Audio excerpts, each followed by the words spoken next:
Susie Moore, it is high time we have you here on Get Gutsy. Welcome to the show. Thank you, Jenny. I'm so excited to be chatting with you. Yes. Now you are tuning in from where? Right now, I'm in like a share space office. It looks kind of matrixy, if you It can does. see. I was like, where are you? You're like, I'm in space. How about that for a new frontier? No, I'm in a share office right now in Bryant Park, New York. oh, Bryant Park, Yeah, 42nd in the Street. city. Yeah. Yeah, You know, where it's unseasonably warm. yes, I know. Well, I am, a few hours from you, Western Massachusetts, former New Yorker here.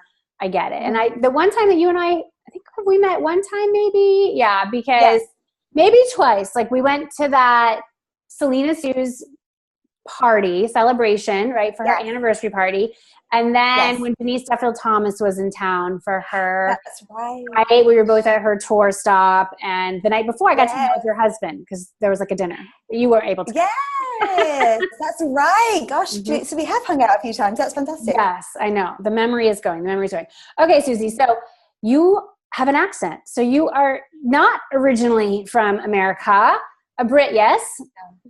Yes. So I grew up in the UK and then I moved to Australia where I met my husband and now we live here. So I've been around. I've been around the block. What took you to New York or to America?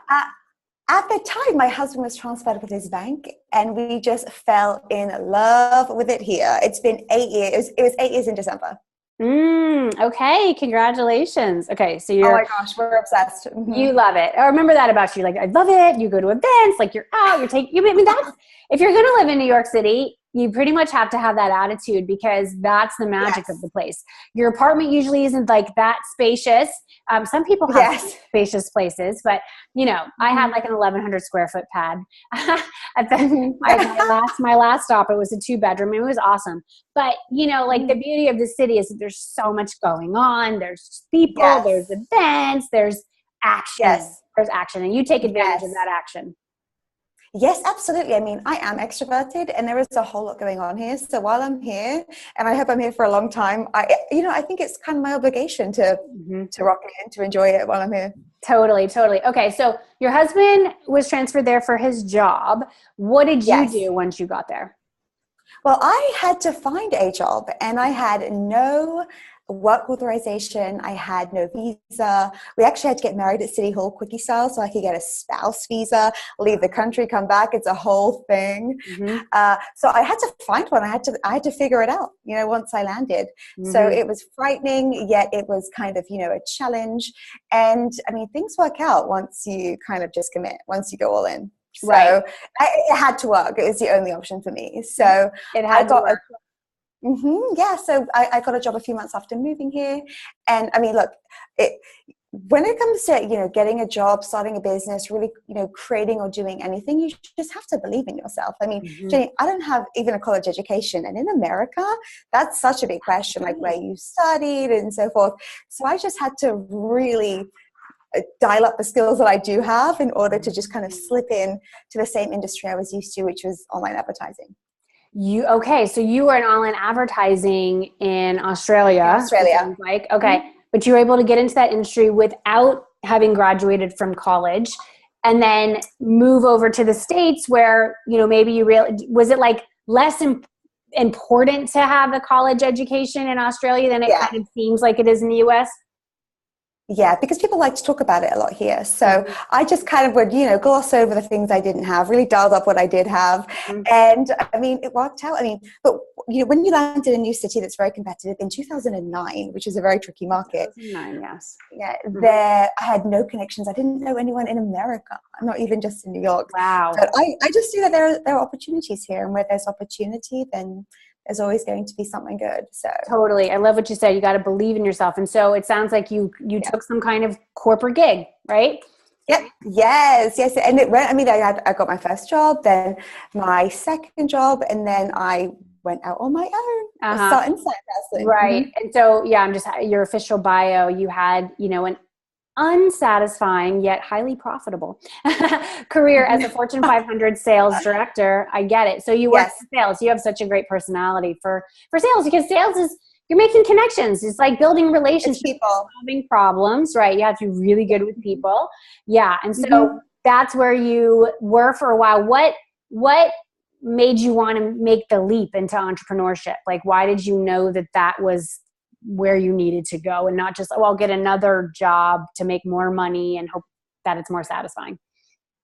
That's such a good question. I think, I mean, there are lots of reasons, many are practical, and I could explain it to myself or to other people if I had to break it down. But I think, I mean, it's the same way somebody knows if they want to have a baby, right? Like, you just kind of know. Like, if you want to have your own business, you want to work for yourself, it's just like an inner knowing, an inner certainty. Plus, I felt almost in a way I was too rebellious to work for somebody else for too long. Because it's like there's rules and agenda. No matter how senior you are, there's always something, somebody pushing down something that you have to do. So I don't know, that just really wasn't working for me. And so I thought to myself, if I can be successful enough in something that I like, right, this is good enough, it's fine. Then if I do my own thing, then who knows? Who knows where that could go? Exactly. So did you quit, then build your own thing? Like what moves did you make? Yes, so as a very practical Capricorn, I started side hustling. I'm obsessed with side hustling. I've been obsessed with it since I began. So I started using, yes, I wrote a book on it. You wrote a book on it. So I'm like, well, that's your path, right? Okay. So yeah, so you have that journey. So you started side hustling when you were in your sales job. Yes, and I started, coaching at the weekends and in the evenings, and I started writing to attract clients to me. I didn't write because I really felt called to necessarily be a writer, but I just thought, instead of kind of pitching myself, if I just share some general life advice that I know to be true, and I just put it out there, people will find me. And that worked. And it's still my strategy in terms of how people find me and how I sell the things, the products and services that I have now. So so that was side hustling then for around 18 months. And then I just, and then just went for it. I was 30. I had such a good 30th year. And I thought, actually, Jenny, the worst case scenario is that I'll end up here, but again, in another company. And making good money and, hopefully like a team that you enjoy and you'll have given it a go. How did you know that coaching was going to be your thing? Because I think some people, they don't know that. And we have a lot of people tuning in. I know they're going to get a tremendous value from our conversation because they're in a job right now and they want to have the thing. They want to be that entrepreneur because they like want the freedom like you and I desired. I'm also a rebel, but they're like, what's the thing? Like, what am I selling? What is the thing? So how did you know that coaching was for you? And like, how did you know what to, like, how to even sell that? Like what that is to offer somebody? It's such a good question. Well, first of all, I think if you're a coach or you want to become a coach in a paid way, you're probably already coaching for free in lots of ways. So your friends come to you if they need to negotiate a pay increase. Your friends come to you if they're uncertain about a big decision. People are coming to you when they just need to talk something out. So I feel like most side hustlers are actually working for free in lots of different ways before they actually turn their hobby into a hustle, just meaning money's transacted. But I just felt like a coach was like an obvious, natural next step because I'd heard of coaches, I knew what they were doing. I'd researched them a little bit, and really that was it. I didn't put much more thought into it. I love it. Well, that's the thing is something we just got to do it. And there's people out there you meet and you're just like, just do it. Like, just do it. I say to a lot of my whole attitude, now we're in 2018 and I've been playing with this for the last few years. I wish I would have known about it a long time ago in terms of the energy that I bring to things now. But I pretty much run like most anything that I do as an experiment. And that helps because, I am like a recovering perfectionist. I don't know about you, but it's when you're like, it has to be perfect. Like, how about that? And then I'm just like, Jenny, just run it as an experiment. Just have fun. Just play. Just follow your curiosity. You'll do it this time, and then you can tweak it the next time. Like, just run it as an experiment. Like, it's okay. You're allowed. That's actually how the most successful people in the world do it.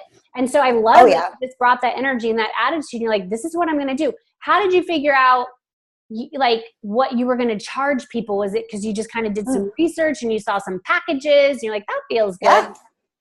It really is that simple, right? Like it's not overthinking it. I'm actually not a perfectionist, and I think that's worked in my favor because I don't typically procrastinate. And who's to say what's perfect anyway, Right. Who's to say that, I mean, perfect for who? Right. You know, like, and I'm certainly not everybody's coach. For some people, I'm absolutely the right fit, and that's totally cool, you know? Absolutely. So I did a bit of research in the beginning because I was new. I said I was in training. I offered like a competitive rate. Like I started like on my first day. I'd been at NYU for like one day, and I was like, I'm gonna, and I didn't finish my certificate, by the way. So I'm also not qualified as a coach. You don't need to be qualified. Yeah. So I started charging $100, then $200, then $300 as my demand increased. And that happens through blogging, through guest posting, in my experience. So once I started putting more and more content out there, had some great wins for my clients, had people renewing, then I would just increase in increments. Yes. Beautiful. Oh my gosh. Yeah. I know our listeners take this to heart, y'all. Like, do what Susie has done, and just do it. It's just like, once you get booked out, then you're like, okay, now I need to raise my rates. Oh, I've got like more testimonials. This was really successful. Okay, now I'm ready. Like, you feel more confident. You know that it works. Like, it didn't just, I think that has been my experience too. It's like, this didn't just work for me, or maybe like, this has worked for a lot of people. And what I also know is I always say to people, it will work if you do. You know, if like you're willing to do the work, this is going to work. If you come in and you just want somebody to do it all for you, and you come with a bad attitude and want the results like yesterday, that's not going to work. So, you know, maybe we can talk a little bit about, you know, boundaries and like how you've had to like set up and learn, you know, as a business owner. So when you were coaching, like, were you kind of coaching on all different types of topics before you settled on like, you know what, the thing that I really want to help people do is how this side hustle can change your life, which is, you know, your new book, What If It Does Work Out, which is really about side hustles. Like, how long did it take you to figure out like that's really where you're going to hunker down and devote a big piece of your body of work? Yeah, Jenny. So I was coaching on anything. I mean, I wanted to test it all, right? I was like, I don't like relationship coaching. I'm certainly no health coach by any stretch. But I always liked it. I mean, everyone came to me hating their jobs and feeling miserable. So I'd help them negotiate more money. I'd help them, you know, maybe find a better job if that's what they wanted, or do something that just made them feel alive and happy. And it didn't even, side hustles weren't even spoken about then. You know, that wasn't even an expression. Wasn't a thing. It wasn't a term. Yeah. And now it's trending, which is awesome. But yeah, I mean, I decided I really want to work with people who just felt unfulfilled. And I just know, especially after studying Stephen Pressfield's work for so long, that resistance just occurs when we're not doing our work. So I know that when we do our real work, we don't have dramas in our life. We don't create problems with people. Our health improves. We look better. All sorts of magic unfolds once we kind of really do what it is that we're meant to do, like the work we're doing. And everybody is really, really different. So for me, aside hustle, money and creativity and ownership, but it's bigger than that. I think the power it has to just transform people is there. And that's the books for people who don't know. Stephen Pressfield, what is it like? Work is what is it? Yeah, the War of Art, the Do War the of Work, Art. and Turning Pro. They're my three he's favorites. got a few. Okay, yes. Oh, gosh. Turning Pro and Do the Work. Wow. Okay, he is someone I have not read yet. Oh my gosh, do you ever have like, my fantasies are that I just could spend all my days reading books and no one would bother me. I would just sit around and like, I know, it's like heaven. I'm like, that's my definition of heaven. I'm just like reading and drinking tea and having some really good food and being really cozy and stuff. But I have this goal this year that's related to this fantasy of reading 50 books. 50 books. And that number felt like really big when I brought it out. I was like, oh my God, how am I going to be able to do that?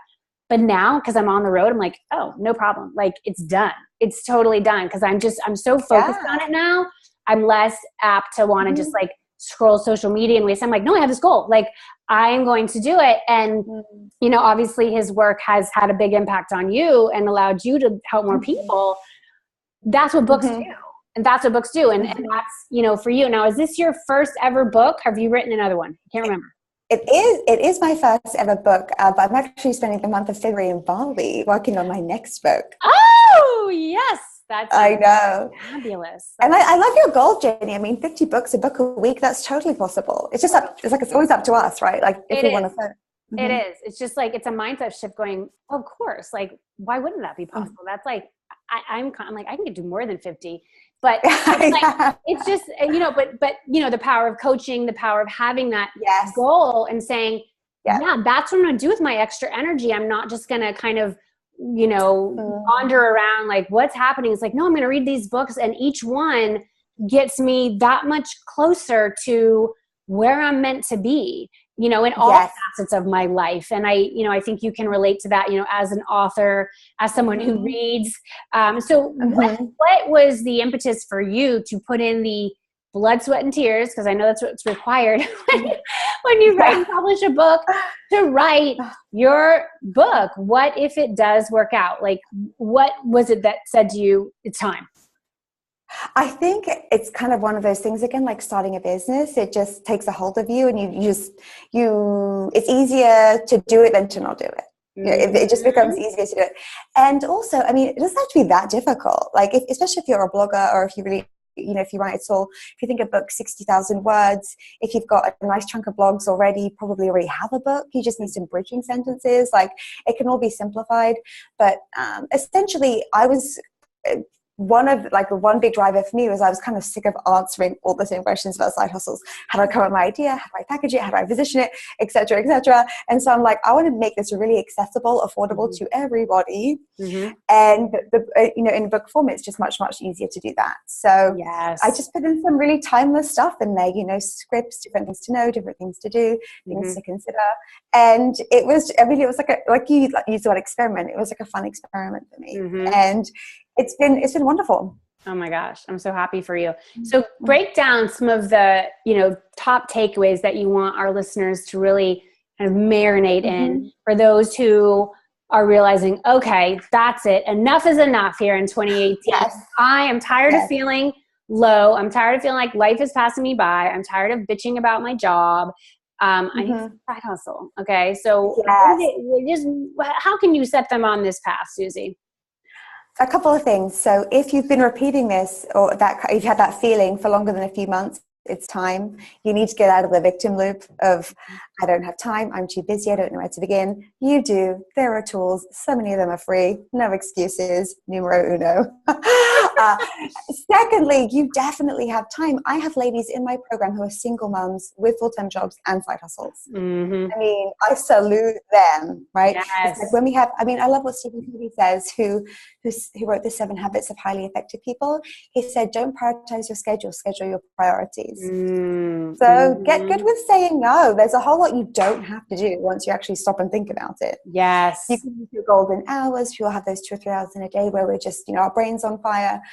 You can batch. You can really, like you said, lose a lot of social media, TV time. The average American watches 36 hours of TV a week. A week? That's horrible. That's 5 hours a day. What? That makes me want to throw up. I know. I did say to my husband, we need to have a show, because my last ever show, I think, was Mad Men. I think I have not had one since then, because I was so sad, because I did love that show. But I think it's, because I used to watch a lot more TV, probably when it was when I didn't like my work, because it's an escape. It's an escape. You're avoiding the work. Just what you said. It's like, that's what it is. Resistance occurs when we're not doing our work. And so we're like, the escape is there. And now, like, I don't need an escape because I freaking love what I do. And, I think that's just important to keep in mind that that was the other thing that I saw, was like, some of these shows are really amazing, like really quality programming. However, or when I would watch, like, oh my God, look at these people doing all this awesome stuff. I'm like, that's them living their dream. What's my dream? I need to have my own, because that's really awesome that they found their thing, and I want to like celebrate them, and they showing me that it's possible, but I need to have my own, or else then you just feel like crap, and your life is, passing you by. So schedule your priorities. Yes. And it's really true. Like you said, we watch TV, we drink too much, we eat too much, we have fights with our friends, we start worrying about our coworkers. We'll create all sorts of, things that really don't need to exist, just because we're in this place of resistance, which isn't good. So you do have time. It's possible. Plenty of people do it. Everyone has 24 hours in a day. And if you have a side hustle that just ticks 3 boxes, super simple. You like it a lot. right? Because as you know, Jenny, business has its obstacles like anything. So you have to like it a lot. You have to be competent at it. So proficiency, should be a given. And there has to be a market for it. So people willing to pay for that service. If you tick those 3, then you have a hot side hustle on your hands if you make the moves. And that's up to you. Boom, boom, boom. Okay, love it. Now, how does one know? Is there like a litmus test, some boxes to check, or is it just this inner knowing of when it's time for a side hustle to become the full hustle, like all the time? Yeah, no, oh my gosh, that is such a good question. And I get asked that actually a lot by people who are side hustling. And I think there are a couple of things. The first is you have to be making some consistent cash. Right?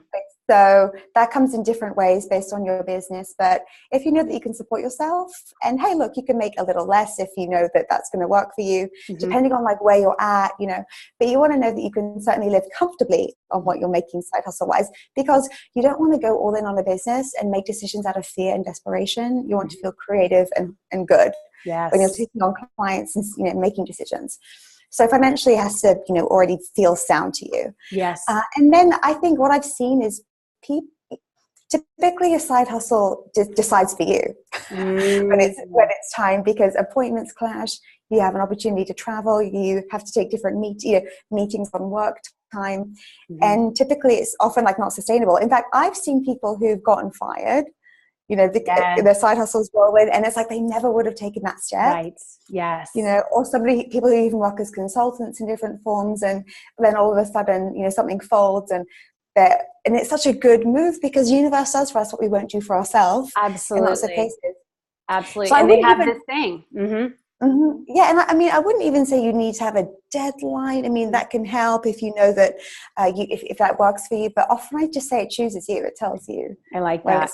I've seen that a lot too. Several of my clients, it's like, it's hard. That was me. That was really my path. I had that corporate gig, 10 years. And then it was just, I knew that wasn't going to work. I was like, I can't do it anymore. But I didn't know what I was going to do next. I was like, oh, I'm going to be a coach now. Like cause for me, it was, I left in 2007. That's when I quit my last corporate job.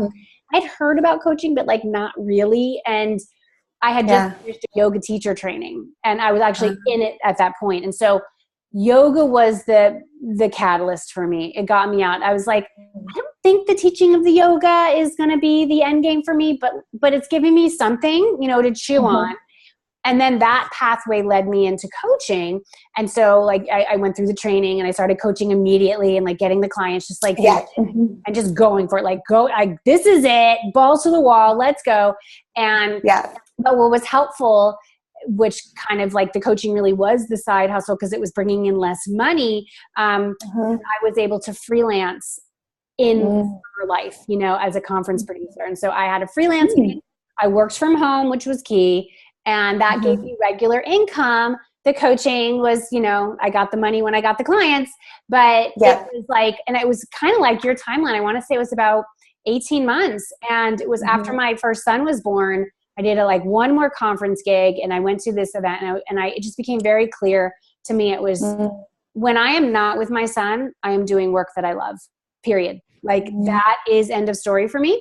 And I didn't love that other work, and I couldn't lie to myself anymore about it. And so it was like, this has got to work. And I really just needed to amp up my efforts, get smarter. That's when I got super into online marketing. I was going to conferences. I was putting myself out there. I was launching things. I was just, running a boatload of experiments. And, that's really what it takes to be successful entrepreneurs. Like, you just have to be willing to put yourself out there. So tell us a little bit more about, just in terms of putting yourself out there with the book. And, getting a book deal and then getting media and all of that. Like what has been required of you to make this real, to make this vision real? I think the most important thing is just my unshakable belief that if there's a desire that you have, or a dream or a vision, you have the mechanics of its fulfillment. Like I wouldn't be given my vision for my life and then just no hope of it happening. I mean, there is a lot of faith that comes into this, right? As you know, when it comes to running a business, because nothing's guaranteed. And by the way, in a corporate job, nothing is guaranteed, by the way. No. So, I mean, this isn't like a risk analysis, so to speak, but you have to always be willing to just keep taking the next steps. And like you said, with your teacher training, it wasn't for yoga, it wasn't the end, the end game, but that doesn't matter. You just follow the breadcrumbs, right? That's all we have to do. People say, I get asked, oh, who's your publicist, blah, blah, blah. Because, when you have a book and you write, then, you can get some nice media placements. And all I do is one day at a time. Oh, someone emails, do I want to respond to that? What idea came to me today? You're talking, we were talking about intuition briefly before this. I'll just every day, or not even every day, whenever it happens, just take the next step that feels good. That's kind of all you have to do. You don't need a 5-year plan, even your 12-month plan. It can totally shift. That's the magic of it. We can have a general sense about where we're heading, what we would desire, what we think would be awesome.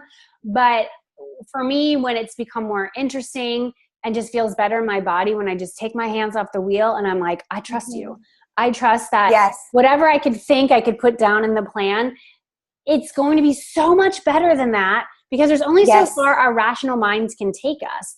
There's only so far. And it's just exactly what you said. And I want our listeners to take that in. I think for many women, it's so hard because we want to have everything organized and all these things are going to happen. Boom, boom, boom. I laugh. I'll put down, okay, because for me, it's a lot of programs that I'll lead, and so that's really a core of my business, is leading programs. And I love that, it's very enjoyable for me. And then it's also, when am I going to run these programs and how am I going to launch them and blah, blah, blah. And that becomes my life, because whatever you're working on, that takes up a good amount of your days during that time period. So I was just doing that this week, where I was, kind of jotting things down. This goes here, that goes there. And then and then I just put at the top, I trust you. That's what I trust you. This is one version. I have other versions because I don't know what's coming, and that's okay. Nobody knows. Nobody knows. There's this old expression, right? That we make plans and the gods laugh, right? It's we can have the best made plans, and often when it's control, we feel like we want to control or have expect certain outcomes. You never know, and I think that when you kind of release a lot of relinquish a whole lot of need to control everything and have certain expectations, there's such power in that, because think about everything you've already survived in your life and all the blessings you've been given that you didn't anticipate. That's just going to continue. Stay at it. Just try, like you said, trust. Really, it's true. And I know it sounds it sounds so easy, but all you have to do is your best, every day, right? In that moment. It's not I have to know even in a month what to do. You're just guided if you allow yourself to be. Absolutely. Absolutely. And you're taking care of every moment. You're always taking care of. As you look back, I have never been left on the side of the road to, to die. It's all working in my favor. We are blessed. We are highly favored. And it's so important that we talk about this, because, those who tune into my show are entrepreneurs. They have that entrepreneurial spirit, and you have, if I could just blaze this in front of people's eyeballs, you have got to get this. It's, you got to believe it with every fiber of yourself. I think the guarantee is that you're never going to give up on yourself. There's your guarantee. You don't know how this program is going to do. You don't know how many books you're going to sell. You can't control those outcomes. You can control what you bring into the experience, that you're going to do your best, that you're going to put yourself out there. You're going to stretch. And the guarantee is that you're going to show up. That's the guarantee. And if you know that you will show up, you're in good shape. If you know that you're willing to run experiments, I'll talk to clients all the time, just go run that experiment. Run that experiment. Give me stuff. I'll give you feedback. Go do it. The reason why you're running this issue is you're not really running any experiments right now. And you're just in this place where you're hoping things come to you. And it's that's not really how it works. You have to just be going, just putting out that energy again, and not being attached to exactly how the awesomeness is coming back to you. It's well, the awesomeness is going to come. It's just you don't know in what form. Exactly. And you can be like, very resolute about like what it is that you want to achieve. Like you can have this clear idea, but you want to be flexible always, because things can be better too. Like that's what the miracle, you have to have these miracle moments where there's just some great, and you're like, oh, I thought I'd have to hustle really hard. And then, oh, something amazing happened. Totally. And I think that when that trust really allows those miracles to enter. Yes. Oh my gosh. Yeah. One of my lines, this or something better, this or something better. And then when something happens that's disappointing, it's like, okay, plot twist, little pivot. Yeah. Oh, that person said no. Okay, cool. Well, they're just making space for like some amazing person to come on in. That's cool. Exactly. And you always realize it later. You don't see it in the moment. But this is kind of the one thing that I've really learned, and it's helped me a lot, because I joke that I'm rejection proof, right? And the one thing that I've really trained myself to do is just handle disappointments really well. Like, what's your trick on that? What's your trick on that? How do you handle disappointment well? Is knowing that something bigger drove it, and I'm just, okay, the next thing, there's something else waiting, because hasn't there always been? Yes. Like when you miss out on the apartment, you don't get the job, you don't get the man, you don't get, whatever. Hasn't there always been something else? And hasn't it always like delivered something different, often better than you hoped? It was like that country singer song. I can't remember. I thank God for unanswered prayers. I maybe like Garth Brooks. It's like sometimes it is in the moment, you're crushed, you can't believe it. Oh my gosh! Or later on, like, oh, okay. Yeah, and I'll admit to, like, I had a meeting with a book agent recently, and it didn't go how I expected. I thought, my gosh, she'll want to sign me. This is going to go great, and she didn't. And so my expectation didn't match the outcome. And I was okay. Like I was even okay in the meeting. I was like that's how there was no. That's when you're like, oh yeah, I mastered that. Bring it on. I was like, this is just giving me contrast, right? This is just giving me more information and data, and that's cool. Totally, and it's just a piece of the story. Exactly. And so, and then it's just the next thing. The only guarantee in life is that it keeps going, right? So it just keeps I'm going to keep going. Yeah, girl, you are unstoppable. Like that's what I just love about you. I want to acknowledge you and just share what I see in you. You just have this light, you're vivacious, you're fun, and I'm excited to see where things go for you. I mean, and can you tell us a little bit about what the next book is? It's a top secret. Yes, no. My working title I'm not happy with, so I'm not telling people about it because I don't like it. Totally. I've asked the universe for a great book title. Okay, so I'm going to get that inspiration. But it's about connection, like being connected to the universe, being charged by its power, which is available to anyone, and then manifesting. So it's kind of like a bit of everything. It's basically, it underpins everything I do, but in its most foundational form. Totally. Oh, girl, I'm so with you. I told you the day we're recording this, I'm leading this workshop on intuition. I'm like, this is what I've been living and really all about like forever, but I haven't really like led with that. It's like we often have the more like businessy topics and the ones that people can sink their teeth into. And then, we realize, well, this is really what it's all about. I say, you can have all the strategy in the world, but if you are blocking the flow, if you are out of alignment, if you are ignoring your body, if you're ignoring the cycles of life, of the seasons, of nature, you're effed. Like that's not a sustainable approach. You will only, like scratch the surface in terms of what you're capable of.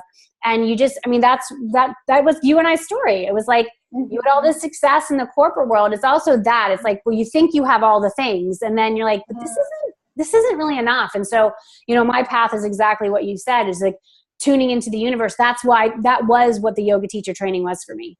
That was why I did it. That was why I did it. It was like the first time in my life I was really in my body, and I was in my body not to compete with the other people who were in the room. When I was younger, I was a gymnast, I was a cheerleader. You had to compete. You had to get on the squad. You had to be this. I wanted to be the captain, all that stuff. And yoga's not like that. You're just there to show up and to feel amazing in your body and to connect with spirit and to trust the flow. And, as we were trained as teachers, that we were even told, you could create this whole flow for a class, and then you show up to the class. You need to be willing to throw that out the window when you realize this class needs something different. And so it's it's trusting that. So I'm so excited about this next book of yours. It's going to be awesome. And you're going to Bali, Thanks. write it like perfect. Why not? Right? Why not? Why not? Why not? Oh my gosh. I could talk to you forever, Susie. So how can people get the book, find out more about you? Where do you want to take them? So the book is available everywhere books are sold, IndieBound, Barnes & Noble, etc., of course, Amazon. And the best place to really find out more about me or get my free weekly confidence injection is by going to my website, Susie, SUSIE-more, MOORE.com. You can get what I call my weekly love letters and or my weekly confidence injection. I like that. The confidence injection. I'm like, ching, put that in. Yes. Yes. That is I'll take good. that every week. Ka-ching. Yeah, that's very good. It's like a very good grand term. I'm like, oh yes. Sign me up. Sign me up. All right, Susie. Well, you are one gutsy woman. This is the time for our finale question. I'm so excited to hear what you have to say. What is the gutsiest move you've ever made, and how does it inspire your life and work today? I think the gutsiest move I ever made was leaving the UK to move to Australia when I was 18 on my own, not knowing anybody, because that's informed every other big leap that I've taken since then. What was that? Was it a feeling that you had? Like, what was it that came over you that said, I got to do this?